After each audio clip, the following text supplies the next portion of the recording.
सब जगत को आनंद देने वाले कृष्ण हैं, पर कृष्ण को आनंद देने वाली राधा जी हैं। आपने देखा होगा युगल सरकार जो खड़े हैं तो श्री कृष्ण का मस्तक कहाँ झुका हुआ है? राधा जी की ओर झुका रहता है, मानो श्री कृष्ण अपने मुकुट के अग्रभाग से राधा जी को प्रणाम कर रहे हैं और कह रहे हैं स्वामिनी जी आप तो मेरी स्वामिनी है, मैं आपको प्रणाम करता हूं। तो श्री सुखदेव जी महाराज कह रहे हैं, राजन योग माया का आश्रय लेते हुए श्री कृष्ण ने बंसी बजाना प्रारंभ किया और जैसे ही बांसुरी को लेकर अधरों से लगाया, बड़ा अद्भुत बंसी स्वर आरंभ किया, बंसी निनाद प्रारंभ किया, बड़े मधुर बंसी बजना प्रारंभ हो गया है अभी। और जब बंसी बजने लगी, देखो हमेशा जो बांसुरी बजती है वो तो सबको सुनाई देती है, पर रास की जो बांसुरी बजी वो सबको सुनाई नहीं दी, वो केवल उन गोपियों को सुनाई दी जिन गोपियों को श्री कृष्ण रास में सम्मिलित करना चाहते हैं, बुलाना चाहते हैं। और जिनको सुनाई दी उनको ऐसा लगा कि श्री कृष्ण हमारे लिए मिलन के लिए व्याकुल हैं, हमें बुला रहे हैं। सुखदेव जी कहते हैं, निशम्य गीतम तदनंग वर्धनम ब्रजस्त्रियः कृष्ण गृहीत मानसा आजग्मुरन्योन्मलक्षितोद्यमा सयत्र कांतो जबलोल कुंडला। निशम्य गीतम तदनंग वर्धनम, श्री कृष्ण की जब है बांसुरी बजी तो गोपियों के अंदर प्रेमद्वीपन हो गया, प्रेम और बढ़ गया। उनके मन की सारी वृत्तियां भय, संकोच, धैर्य, मर्यादा सब नष्ट हो गई। उनका भय चला गया, उनके अंदर धैर्य नहीं रह गया, मर्यादा नहीं रह गई। अब वह दौड़ पड़ी, क्योंकि अभी तक तो वो अपने प्रेम को किसी तरह से रोक रखी थी, लेकिन अब उनसे रहा नहीं जा रहा। अब वो स्वयं नहीं जान पाई कि हम कब चल पड़ी, वो घर से निकल पड़ी। क्या कर रही थी गोपियां? सुखदेव जी एक श्लोक में वर्णन करते हैं, दुह्यन्त्यो व्ययो काश्चिद दोहम हित्वा समुत्सुका पयोधि सक्त संयावमन उदवास्या पराययो। सुखदेव जी कह रहे हैं, कोई गोदोहन कर रही थी, गाय के दूध की धार काढ़ रही थी, बांसुरी सुनी तो गोदोहन वहीं छूट गया और वह दौड़ पड़ी। कोई घर का लेपन कर रही थी, गोबर के हाथ सने हैं, हाथ भी नहीं धोए, ऐसे ही दौड़ गई। कोई गोपी अपना श्रृंगार कर रही थी, एक आंख में अंजन लगाया है, दूसरी में लगाना ही भूल गई। कोई उल्टा पुल्टा श्रृंगार जल्दी जल्दी में गले का चंद्रहार जो है वो पैर में पहन लिया, उसको होश ही नहीं है कि मैं क्या कर रही हूं। क्यों? बोले अब चित्त जो है अपने बस में नहीं रहा, अब तो श्याम सुंदर में मन लग गया है।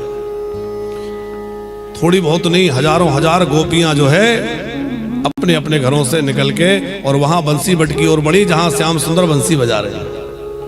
श्री कृष्ण के स्वरूप को देखा, श्याम सुंदर बड़े मधुरता से बंसी निनाद कर रहे हैं, उनकी घुंघराली हल्के लहला रही है, उनके कमल जैसे नेत्र बंद हैं, अधरों से बंसी लगी है, उनकी अंगुलियां उन बांसुरियों पे नाच रही हैं, पीतांबर फहरा रहा है और मधुर दिव्य बंसी बज रही है। श्री कृष्ण का वह सौंदर्य दिव्य स्वरूप देखकर गोपियां और मुग्ध हो गई। और जैसे श्री कृष्ण को आहट हुई कि गोपियां आई हैं, श्री कृष्ण ने आंख खोलकर देखा तो चारों ओर गोपियां खड़ी हैं। श्री कृष्ण ने उनका स्वागत किया, आओ आओ, स्वागतम वो महाभागा प्रियम किम करवाणि वा ब्रजस्यानमयं कश्चिद ब्रूतागमन कारण। आओ आओ देवी आओ, तुम सबका स्वागत है, स्वागत है।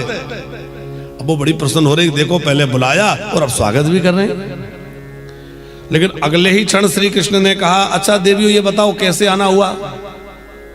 और ये प्रश्न गोपियों को बड़ा अटपटा लगा, जैसे हम किसी को निमंत्रण दे के बुलाएं, अजी कल हमारे घर आइए, वहीं भोजन भी होगा, वहीं नाश्ता भी होगा और वहीं बैठेंगे, गपशप होगी। वो आपने निमंत्रण दे के बुला लिया और सामने वाले ने आके बेल बजाई और जैसे डोर बेल बजाई हमने दरवाजा खोला, हाँ जी कैसे पधारे, अच्छा कैसे आना हुआ। और अब वो बेचारा सब चाय का कुछ कह तो नहीं पा रहा है, पर अच्छा ठीक है, अच्छा देखो आपने हमने मिल लिया, राम राम हो गई, अब तुम पधारो क्योंकि हमारा भोजन का समय हो रहा है, हम भोजन के लिए जा रहे हैं। उसको कितना अजीब लगेगा, कितना अटपटा लगेगा। उसी प्रकार गोपियों को लग रहा है कि पहले तो बांसुरी बजा के हमें बुलाया, वो हम अपना घर द्वार परिवार सब छोड़ के चली आई, अब पूछ रहे हो कि क्यों आई हो। और श्री कृष्ण बोले सुनो देवियों, रजन्य ऐसा घोर रूपा घोर सत्व निषेविता, ये रात्रि का समय है और तुम सब नारियां हो, ये जंगल का स्थान वन है, तो वन में स्त्रियों को इस तरह अकेले आना चाहिए। देखो तुम आ भी गई हो तो ठीक है, पर अब जल्दी वापस चले जाओ, क्योंकि इस तरह से स्त्रियों का वन में अकेले रहना या रात्रि में आना बिल्कुल भी उचित नहीं है। और जैसे ही कहा कि लौट जाओ, तो इतना सुनते ही गोपियां व्याकुल हो गई, उनकी आंखों से अश्रु की धारा बहने लग गई, उनका खिलता हुआ मुख कुमला गया, उनके आंखों में लगा हुआ जो अंजन है, काजल है, वो धुल धुल करके कपोलों पर आने लगा। वो अपने चरण के नख से पृथ्वी को कुरेद रही है, अपने दांतों से अधरोष्ट को दबा रही है। और गोपियां पूछ रही हैं क्यों जी, ये बताओ हमारे प्रेम में ऐसी क्या कमी है जो हमें वापस भेज रहे हो। आपको क्या लगता है हमारा त्याग कुछ कम है? अनेक जन्मों की प्रतीक्षा और तपस्या के बाद आज आपसे मिलने का समय आया और आप हमें लौटा देना चाहते हो उस संसार में जिसका त्याग हमने बड़ी कठिनाई से किया है। संत्यज्य सर्व विषयान, तुम्हारे लिए हमने समस्त विषयों का त्याग कर दिया, भोगों का त्याग कर दिया, अपने सुखों का त्याग कर दिया, बंधु बांधवों का त्याग कर दिया। और इतना ही नहीं, गोपियां कह रही हैं हमने अपनी लोक मर्यादा लोक लज्जा का त्याग कर दिया। लोग क्या कहेंगे इसकी भी परवाह नहीं रखी, और हम तुम्हारे पास दौड़ी चली आई और तुम कह रहे हो वापस चली जाओ। श्री कृष्ण उद्धव को ऐसा है देवियों कि तुम्हारे घर वाले लोग तुम्हें ढूंढ रहे होंगे कि मां तेरा पितरा पुत्रा भ्रात्रा पतयश्च वा विचिन्वन्ति ये पश्यन्तो मातरम बंधु साध्वसम। अरे देवियों, तुम्हारे पति, तुम्हारे पिता, तुम्हारे भाई बंधु तुम्हें ढूंढ रहे होंगे। अब तुम नहीं मिलोगे तो वो परेशान होंगे, इसलिए जाओ सब। गोपियां कह रही हैं, जैसे लक्ष्मण जी की बात हमने उस दिन याद की थी कि राम जी ने कहा कि माता पिता की सेवा, गुरुजनों की सेवा करो। लक्ष्मण जी ने क्या उत्तर दिया? न मैं माता जी को जानता, न पिताजी को, न गुरु जी को, मैं तो केवल आपको जानता हूं। ऐसी गोपियां कह रही हैं हम ना माता जी जानते, न पिताजी, हमारा और कोई नहीं, हमारे तो सब कुछ आप हैं। और महात्मा लोग गाते हैं ना, तुमेव माता च पिता तुमेव, तुमेव बंधु च सखा तुमेव, तुमेव विद्या च द्रवणम तुमेव, तुमेव सर्वम मम देव देव। आप ही माता हैं, आप ही पिता हैं, आप ही बंधु हैं, आप ही बांधव हैं। हम आपको छोड़ के कहां चली जाएं? श्री कृष्ण बोले देवियों, तुम सब पतिव्रता नारियां हो, और पतिव्रता का धर्म क्या है क्या तुम लोग नहीं जानते? देखो, पतिव्रता नारी का धर्म है अपने पति की सेवा करना। और श्री कृष्ण उपदेश देते हुए क्या बोले? तापड़िया जी उपदेश देते हुए कह रहे हैं, कदाचित किसी नारी का पति स्वभाव से अच्छा ना हो, झगड़ालू हो, क्रोधी हो, भाग्यहीन हो, वृद्ध हो, जड़ हो, मूर्ख हो, रोगी रहता हो, ऐसे भी पति का अपमान और त्याग स्त्री को नहीं करना चाहिए। दुस्सीलो दुर्भगो वृद्धो जड़ोरोग्य धनो पिवा पति स्त्री हिरणः हतव्यो लोकेषु भिर्पातुकी। दुस्सील हो, भाग्यहीन हो, ऐसे पति का भी अपमान और त्याग नहीं करना चाहिए। और यह उपदेश गोपियों के माध्यम से जगत की नारियों के लिए कृष्ण दे रहे हैं क्योंकि गोपियां तो इन सब धर्मों से बहुत ऊपर उठी हुई हैं, पर जगत की नारियों को उपदेश तो मिल रहा है। श्री कृष्ण कहना चाहते हैं, देवियों, स्त्रियां यदि बहुत धर्मों का अनुष्ठान न कर पाए तो कोई आवश्यक नहीं है। तीर्थ यात्रा कर लें अच्छा है, न कर पाए वो अपने पतिव्रत धर्म का पालन कर लें, उनकी सब तीर्थ यात्राएं संपन्न हो गई। यदि स्त्रियां बड़े बड़े यज्ञ न कर पाए तो कोई बात नहीं है, वो अपने पति का निष्ठा से सेवा कर ले, उसी से उनके यज्ञ हो गए। अब माताएं शिकायत लगाएंगी कि लो सारी नियम हमारी स्त्रियों के लिए ही है, इन लोगों के लिए कोई नियम नहीं है। इनके लिए भी नियम है। अब चूंकि यह प्रसंग स्त्रियों का चल रहा है, श्री कृष्ण स्त्रियों को उपदेश दे रहे हैं, इसका मतलब ये बिल्कुल नहीं है कि पुरुषों के लिए कोई बंधन नहीं है, कोई नियम नहीं है ना। पुरुषों के लिए बहुत ज्यादा नियम है। जो पुरुष एक पत्नी व्रत रहते हैं वो ब्रह्मचर्य रहने का उनको फल मिलता है। जैसे कोई ब्रह्मचर्य का आश्रम का पालन करे, वैसे एक पति व्रत का जो पालन करे। पुरुषों के लिए भी समान नियम लागू होते हैं और ज्यादा नियम लागू होते हैं, पर चूंकि यहां स्त्रियों का प्रसंग चल रहा है, इसलिए श्री कृष्ण कह रहे हैं, देवियों, जानती हो पतिव्रता नारियों का कितना प्रभाव है। तो एक उदाहरण दिया कृष्ण ने। एक पतिव्रता नारी, उसका मजदूर पति थका हुआ आया था, वो बड़ी निष्ठावान थी, और वो भोजन करने के बाद उसकी की गोद में सिर रख के सो गया, आंख लग गई। अब वो क्या हुआ कि उसका छोटा सा बच्चा खेल रहा था, खेलते खेलते अग्नि कुंड की ओर बढ़ा, कहीं अग्नि रखी थी। अब उसको लग रहा है बच्चा अग्नि में गिर जाएगा। बच्चा तो अनजान है, आबुद है, पर सोचा कि उठूंगी तो ये थके हुए आए हैं, इनकी नींद टूट जाएगी। तो वो नारी इतनी निष्ठावान थी कि पति की नींद ना टूटे, इनके आराम में खलल ना हो, तो वो उठी नहीं। वो क्या हुआ, बच्चा अग्नि में जाके गिर गया। बड़ी देर बाद जब उसका पति उठा तो वो गई, तो उसने देखा तो क्या देखा कि अभी बच्चे का एक रोम भी अग्नि नहीं जला पाई है। बच्चा अग्नि की लपटों के बीच में खेल रहा है, क्योंकि ये पतिव्रता नारी के पातिव्रत की महिमा है। अग्नि उसके लिए शीतल हो गई। गोपियां बोली, उपदेश तो आप बहुत अच्छा कर लेते हैं, कथाएं तो आपसे सुन रहे हैं, लेकिन हम भी महात्माओं के रूप में खूब कथाएं कहे सुने, सुनो।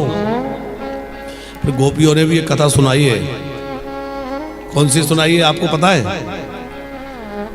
गोपियों ने कहा, एक नारी ऐसी भी थी जिसका पति जब परदेश जाने लगा वो परेशान हो गई कि आपके बिना कैसे रहूंगी, मैं तो आपके बिना दर्शन किए भोजन भी नहीं करती। पति ने कहा, देवी एक काम करो, मेरी मिट्टी की मूर्ति बना के घर में रख लो, क्योंकि मेरा जाना तो बहुत आवश्यक है। अपनी मूर्ति बनवा के रख के चला गया। कई दिनों के बाद जब लौट के आया तो वो स्त्री किसमें पूजा कर रही थी? मूर्ति की। दरवाजा बंद है। अब असली पति दरवाजा खटखटा रहा है, और नकली की पूजा, माने मिट्टी की पूजा हो रही। श्री कृष्ण से गोपियां पूछने लगी, अच्छा सच बताओ, उस समय उस नारी का क्या धर्म है? मिट्टी की मूर्ति में पति की पूजा करे या असली पति दरवाजा खटखटा रहा है उसकी अगवानी करे? श्री कृष्ण बोले, देवियों, अरे मिट्टी का तो जब तक था, जब तक असली ना आ जाए। अब असली पति आ गया तो उसकी अगवानी करना चाहिए। गोपियां बोली, बात तो तुम्हारी बिल्कुल ठीक है, हम भी तो यही कहना चाहते हैं कि संसार के पति तो मिट्टी की मूर्ति हैं, इनमें परमेश्वर का दर्शन करना ठीक है, पर परम पति श्री कृष्ण ने दरवाजा खटखटा दिया है, तो अब संसार में क्यों धकेल रहे हो? अब तो आप मिल गए हैं।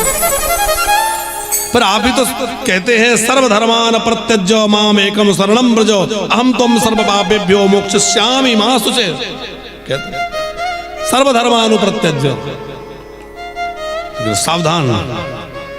ऐसा नहीं कि आप भी गोपियों की तरह बात सुनकर कह के गोपियों ने कह दिया था ये सब धर्मों की जरूरत नहीं, अब तो हमारा दरवाजा खटखटा दिया। देखो, जब तक देह धर्म है, तापड़िया जी, जब तक देह धर्म है, हमें अपने स्वधर्म का पालन करना ही चाहिए। देह धर्म क्या है? अभी कोई हमसे थोड़ा सा ऊंचा बोल जाए तो हमें बुरा लग जाता है, थोड़ा स्वागत कर दे, माला पहना दे तो हम खुश हो जाते हैं। थोड़ा सा समय पे हमें ब्रेकफास्ट ना मिले और बाकी लोग करके बैठ जाए तो हमारा मुंह खुल जाए। ये सब क्या है? ये सब हमारे अंदर अभी आसक्ति बनी हुई है। जब तक ये सब बना हुआ है तब तक हमें लोक धर्म का पालन करना ही होगा।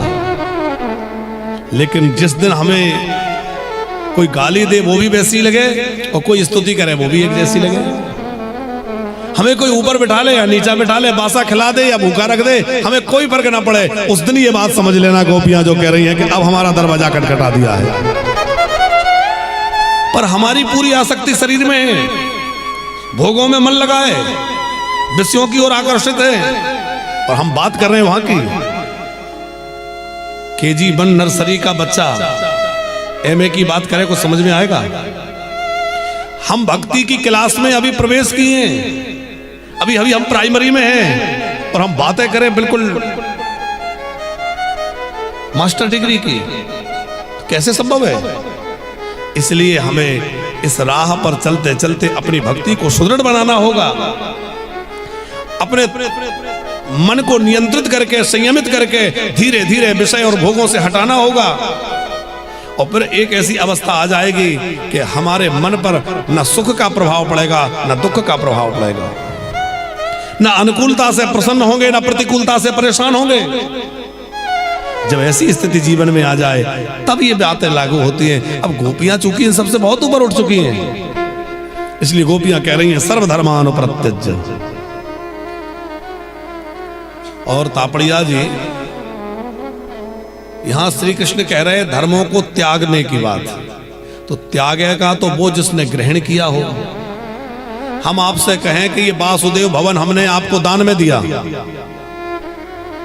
तो लोग हमें पागल ही समझेंगे कि जब तुम्हारा है ही नहीं तो तुमने कहां से दान में दिया?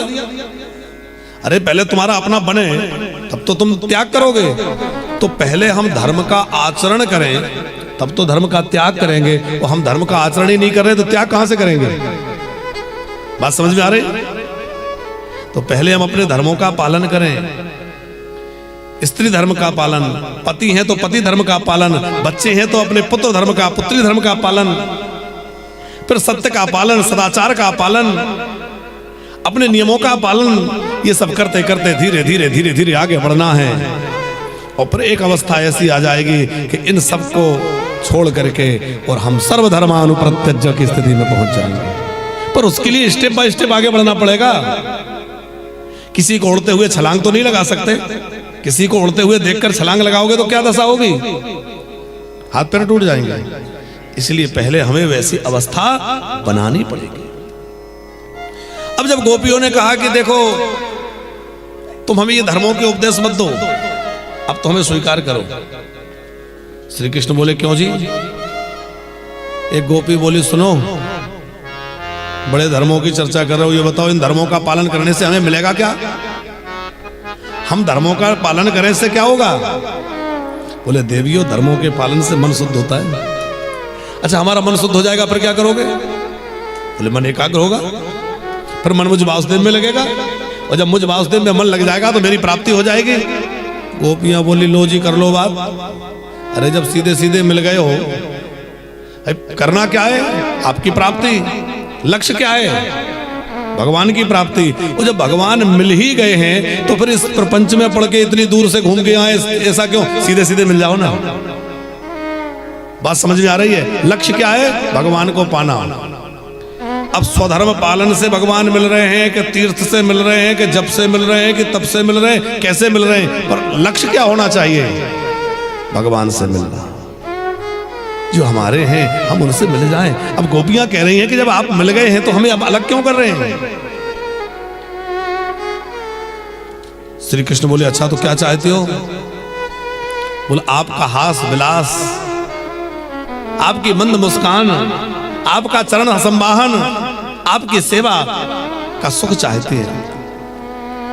सिंचांग नयस अधुरामृत पूर्वकेन हासावलोक कलगीत यक्षयाग्निम नो चेत्वयं ब्रह्मजात्मोरक्तो देहा ध्यानेन याम पदयो पदविं सखेते। हे प्राणवल्लभ श्री कृष्ण, हमें अपना अधरामृत पान कराओ, और नहीं तो आपका ध्यान करते करते प्राण त्याग देंगे। स्वीकार नहीं करोगे तो प्राणों का विसर्जन कर देंगे।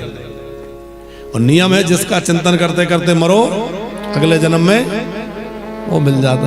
अब ऐसे नहीं मिलोगे तो तुम्हारा ध्यान करते करते प्राण त्याग देंगे, बाद में तो मिलोगे। श्री कृष्ण बोले रुको रुको देवी, ऐसा मत करना। और श्री कृष्ण ने गोपियों को स्वीकार कर लिया।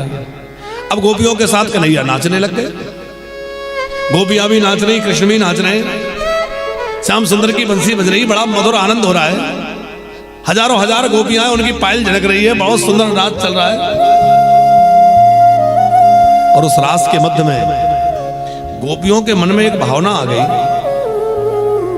तापड़िया जी, गोपियों को क्या लगा कि हमारा सौभाग्य कितना ऊंचा है, जो जगत नियंता जगदाधार है वो हमारे साथ नाच रहा है। अच्छा, नाच ही नहीं रहा है, श्री कृष्ण भी कृष्ण ही हैं। कोई गोपी नाचते नाचते थक जाती है तो उसके चरण दबाने लग जाते हैं। किसी गोपी की ओढ़नी खसक गई, उसकी ओढ़नी ठीक कर रहे हैं। किसी की बेड़ी खुल गई, बेड़ी समझते हो चोटी, तो चोटी ढीली पड़ गई, उसकी चोटी गूंथने लग जाते हैं। विविध चेष्टाओं से उन गोपियों को प्रसन्न कर रहे हैं। पर गोपियों के मन में एक भाव आ गया कि हमारा कितना ऊंचा सौभाग्य है कि आज जगत नियंता जगदाधार परमात्मा हमारे साथ नाच रहा है। ये सौभाग्य तो राजाओं की कन्याओं को, देव कन्याओं को, ऋषि कन्याओं को किसी को प्राप्त नहीं हुआ। तो सौभाग्य मद गोपियों के अंदर प्रकट हो गया। गोपियों में अभिमान नहीं आया, ध्यान रखना। कई लोग कहते गोपियों को अभिमान हो गया। अभिमान ना, अभिमान कहां से आएगा, क्योंकि ये तो प्रेम स्वरूपा है। लेकिन श्री कृष्ण से दृष्टि हट करके अपने आप पर आ गई कि देखो हमारा भाग्य। और उसी समय श्याम सुंदर ने एक लीला कर दी। तासाम तत् सौभगमदम वीक्षमानम च केशव प्रसमाय प्रसादाय तत्रैवान्तरधीयते। श्याम सुंदर उसी समय वहां से अंतर ध्यान हो गए। और अंतर ध्यान की बजाय यहां लिखा है अंतरहित हो गए। अंतरहित का मतलब है श्री कृष्ण उन गोपियों का अंदर से हित चाहते हैं। क्या हित करना चाहे? अब इतना विलक्षण प्रकरण है, क्या कहें, इसमें तो बहुत समय चाहिए। एक एक पंक्ति, एक एक श्लोक, क्या भाव लिए है। देखो, भगवत प्राप्ति में पाप तो बाधक है ही, पर पुण्य भी बाधक है। पाप और पुण्य दोनों की स्थिति जब समान हो जाए, पाप भी समाप्त हो जाए और पुण्य भी समाप्त हो जाए, तब मोक्ष प्राप्त होता है। न पापम न पुण्यम। तो गोपियां जब दौड़ करके आई और श्याम सुंदर को देखा और श्याम सुंदर ने उनका स्वागत किया, तो उस प्रसन्नता से उनके पुण्य क्षीण हो गए। और श्री कृष्ण ने कहा लौट जाओ, और अंतर ध्यान हो गए। तो उस ब्रह की अग्नि में जल करके उनके पाप भस्म हो गए। यद्यपि गोपियां निष्पाप है, पर कोई जन्मांतरीय संस्कार, सूक्ष्म वासना अंदर होगी तो वो भी जल करके समाप्त हो गई। देखो, हमारे अंदर अनेक जन्मों के कर्म बीज पड़े हैं। आपने खेतों में देखा होगा, गर्मी के समय में खेतों में कुछ नहीं रहता, खेत खाली पड़े रहते हैं। लेकिन जैसे ही बारिश होती है तो तमाम हरियाली हो जाती है। कोई बीज नहीं डाला फिर भी तमाम हरियाली हो जाती है। तो कोई बीज तो दिख ही नहीं रहा था, ये सब कहां से आ गया? पूरे खेतों में बीज तो पड़ा था, तो दिख नहीं रहा था। जैसे अनुकूलता मिली, पानी मिला, उग गया। उसी प्रकार हमारे अंदर कितने कितने जन्मों के कर्म बीज पड़े हुए हैं, और समय आने पर वो सब उग जाएंगे। तो वो नष्ट कैसे हो? बोले नष्ट करने का एक ही तरीका है कि वो बीज यदि अग्नि से जल जाएं तो दोबारा अंकुरित। अग्नि कहां से आवे? बोले श्री कृष्ण के ब्रह की, भगवान के ब्रह की अग्नि जब किसी जीव के अंदर धड़कती है तो भगवत ब्रह की अग्नि में सारे कर्म जल करके भस्म हो जाते हैं और वह जीव भगवान का हो जाता है। जन्म मरण के चक्र से छूट जाता है। भगवत ब्रह की अग्नि जब अंदर धड़कती है, दर्श बिना दुखन लागे ने, दर्श बिना दुखन लागे। तो गोपियों के अंतरहित करने के लिए श्री कृष्ण अंतर ध्यान हो गए, अथवा इसलिए श्री कृष्ण वहां से अंतर ध्यान हो गए कि मिलन का आनंद कब बढ़ेगा। यहां लाइट जल रही है पर किसी का ध्यान बल्ब की ओर नहीं है। अचानक लाइट चली जाए तो क्या होगा? सबका ध्यान, अरे लाइट कैसे चली गई, तो सबका ध्यान जाएगा। हर आदमी दौड़ेगा, भैया लाइट चालू करवाओ। उसी प्रकार जब तक श्री कृष्ण साथ में हैं, उनका महत्व उतना नहीं समझ में आ रहा, पर अंतर ध्यान हो जाएंगे तो उनका महत्व और ज्यादा प्रकाशित होगा और फिर गोपियों के अंदर मिलन की जो चाह बढ़ेगी और फिर मिलन का जो सुख है, तो मिलन का जो सुख है उसको और कई गुना अधिक वृद्धि करने के लिए श्री कृष्ण अंतर ध्यान हो गए, अथवा गोपियों के अंदर और वह प्रेम आवेश बढ़ाने के लिए श्याम सुंदर अंतर ध्यान हो गए। अब गोपियां व्याकुल होकर के खोजने लगी, पीपल से पता पूछ रही हैं, बरगद से पूछ रही हैं। एक बोली, क्यों जी, ये पुरुष जाति के वृक्ष, ये हमारी पीड़ा समझेंगे? ये पुरुष जाति के वृक्षों को हमारी पीड़ा का अनुभव नहीं होगा। दृष्टो व कश्चित् स्वस्थ वृक्ष निग्रोध नो मना, ये बात नहीं समझेंगे तो बोले स्त्री की जाति की वनस्पतियां तो तुलसी के पास पहुंच गई। तुलसी का पौधा लहला रहा था, उसके पास घेर के बैठ गई। कश्चित् तुलसी कल्याणी गोविंद चरण प्रिय। अरे तुलसी, तुम तो श्री कृष्ण की प्राण प्रिया हो, बिना तुम्हारे वो ना तो भोजन ग्रहण करते, ना एक पल तुम्हारे बिना रहते, तो जरूर जानती होगी इस समय कहां है, बताओ ना। तब तक हवा का झोंका आया, तुलसी का पौधा हिल गया। एक बोली, सुनो, वो नहीं बताएगी, उसको क्या पड़ी है। चंपा, जूही, चमेली आदि से पूछ रही हैं। और तापड़िया जी, जैसे जानकी जी का हरण हुआ तो राम जी किससे पता पूछ रहे थे? हे खग मृग हे मधुकर श्रेय, तुम देखी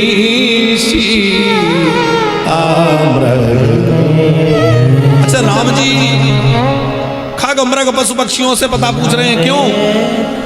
क्योंकि वहां जो पशु पक्षी के रूप में रहने वाले हैं वो पशु पक्षी नहीं है।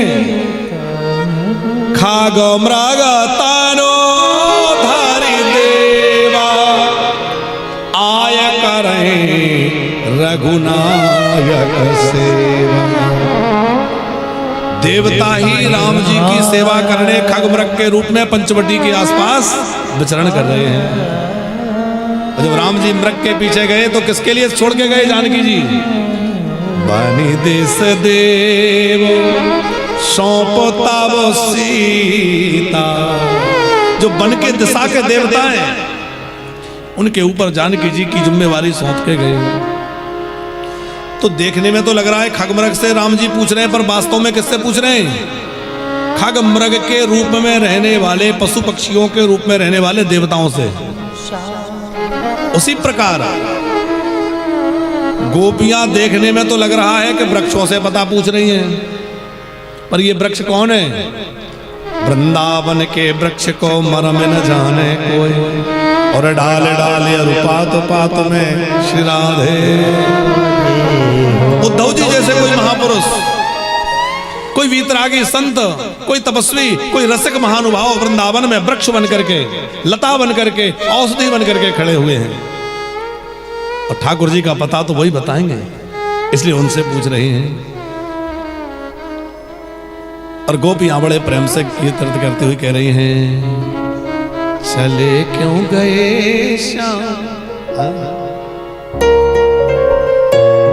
हो चले क्यों गए श्याम, दीवाना बना के चले, भुला क्यों दिया हमें अपना बना के, भुला क्यों दिया हमें अपना बना, ओ भुला क्यों दिया हमें अपना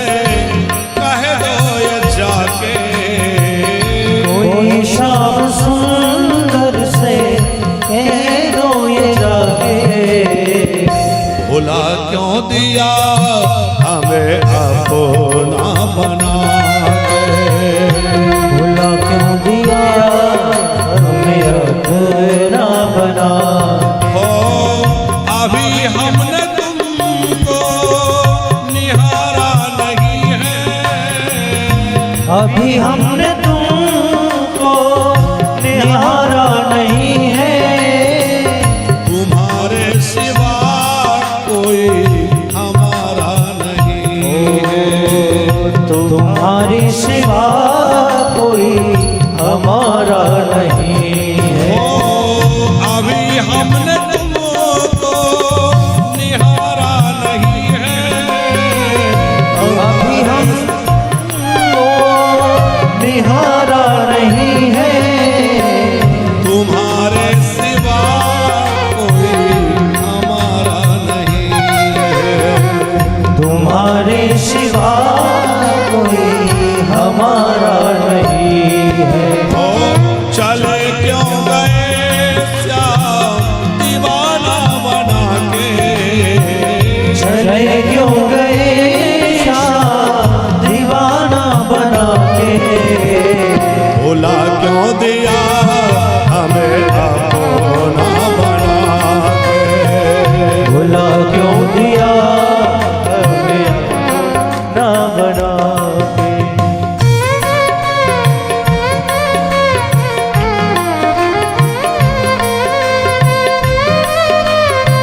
हे श्याम सुंदर जय हो।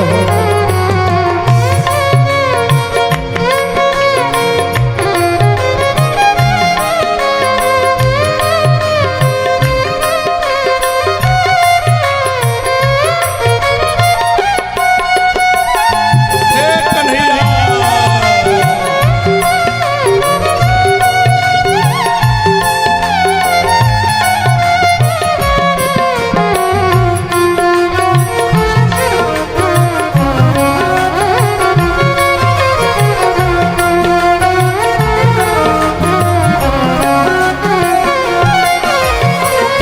अभी मेरी आंखों में आंसू भरे हैं, अभी मेरी आँखों में आंसू भरे हैं, जख्म मेरे दिल पे अभी भी हरे हैं, जख्म मेरे दिल के अभी भी हरे हैं।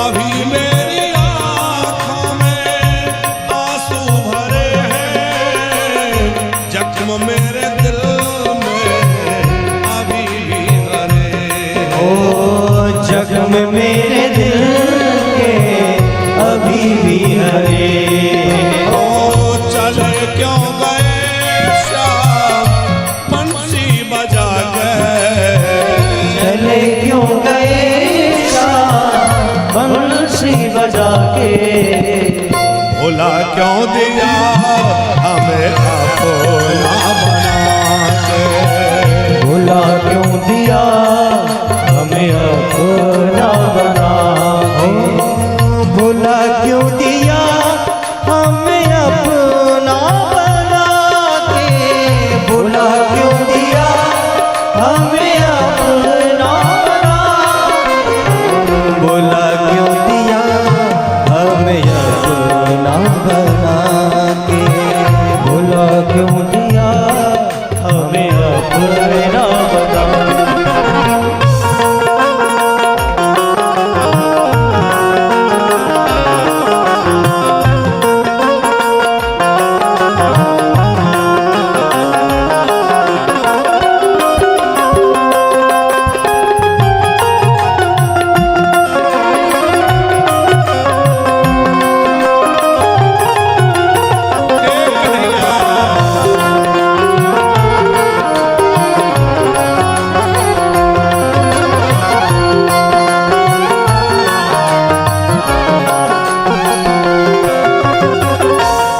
अगर तुम न आए तो दिल क्या करेगा, तुम्हारे लिए ही तड़पता रहेगा, तुम्हारे लिए तड़पता रहेगा। पहले कुछ प्रेम बड़ा करके तुम दूर खड़े मुस्काने लगे, जब चाह हुई मिलने की जरा मुख चंद्र को कैसे से छुपाने लगे। बस एक ही बार हंसा करके सारी उम्र हमें वो रुलाने लगे। करुणा करनी तो दूर रही, करुणानिधि हो के रुलाने लगे। करुणानिधि हो के रुलाने लगे, करुणानिधि हो के रुलाने लगे। अगर तुम ना आए तो दिल क्या करेगा, अगर तुम आए तो दिल क्या करेगा। तुम्हारे लिए ही तड़पता रहेगा, तुम्हारे लिए ही तड़पता रहेगा। निभाना नहीं था तो पहले ही कहते, निभाना नहीं था तो पहले ही कहते। बुझाते हो क्यों आग दिल में लगा के, बुझाते हो क्यों आग दिल में लगा। कोई शाम सुंदर से कह दो ये जाके, कोई शाम सुंदर से कह दो ये जाके। भुला क्यों दिया हमें अपना बना के, भुला क्यों दिया हमें अपना बना के। भुला क्यों दिया हमें अपना बना के, भुला क्यों दिया हमें अपना बना के। निभाना नहीं था तो पहले ही कहते, निभाना नहीं था तो पहले ही कहते। ओ बुझाते हो क्यों आग दिल में लगा के। बुझाते हो क्यों आग दिल में। अब गोपी अब्रह में व्यथित होकर के बनवन में ढूंढ रही है, कहाँ हो कहाँ हो कहाँ हो। यमुना जी के पास गई और यमुना जी से जैसे ही लौटी तो राह मिल गई। एक भाव हमारे व्यासपीठ को लगता है तापड़िया जी, भागवत जी में तो यहाँ स्पष्ट निर्देश नहीं है कि गोपियां रोती रोती यमुना जी के पास गई और यमुना जी से प्रार्थना की तो मानो यमुना जी ने उनको रास्ता दिखला दिया। क्या रास्ता दिखा? यमुना जी के पुलिन पर ठाकुर जी के चरण चिन्ह बने हुए हैं। तो उन चरण चिन्हों को देखने से पता चला कि कृष्ण इधर गए हैं। तो वो रास्ता किसने दिखा दिया?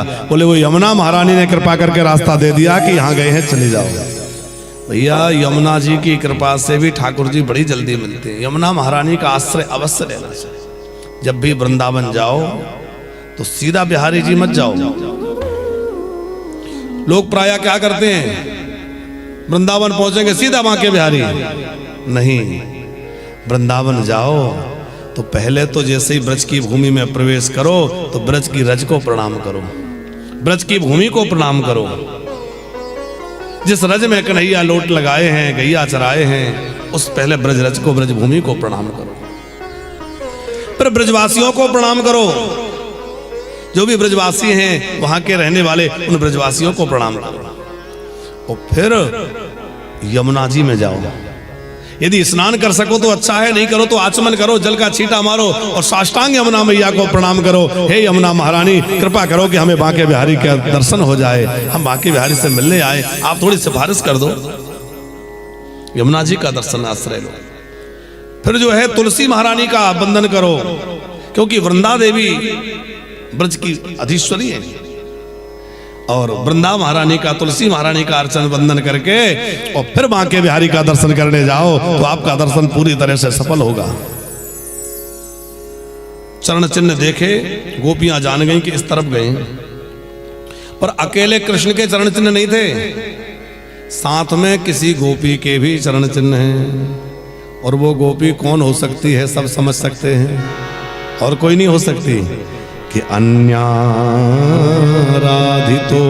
नूनं भगवान हरिरीश्वर यन्यो विहाय गोविंद प्रीतो यामुनयत्र। अन्य आराधितो, अन्य किसी गोपी का आराधन करके ले गए, वो गोपी कौन है? वो हमारी स्वामिनी श्री राधा जी हैं। कई लोग कहते हैं राधा जी के मन में मान आ गया कि देखो मैं सबसे खास हूं जो मुझे ले आए। ऐसा नहीं, व्यासपीठ को तो ये लगता है कि राधा जी के अंदर करुणा जग गई कि मैं गोपियों के साथ होती तो वो इस तरह बन नहीं भटक रही होती, उनको कृष्ण मिल जाते, पर मैं उनके साथ नहीं हूं इसलिए वो भटक रही हैं। इसलिए अब मैं कृष्ण से अलग होकर थोड़ी देर गोपियों के पास पहुंचूं, तो बोली कि अब नहीं चला जाता। श्री कृष्ण बोले कि क्या चाहते हो? बोले कंधे पे बिठाओ। तो श्री कृष्ण कंधे पे बिठाने का नाटक करते भाई अंतर ध्यान हो गए, पीछे से गोपियां आई, वही राधा जी उनको मिल गई और राधा जी को प्राप्त करके गोपियों को बड़ा आश्रय मिल गया। अब तो श्री जी मिल गई हैं।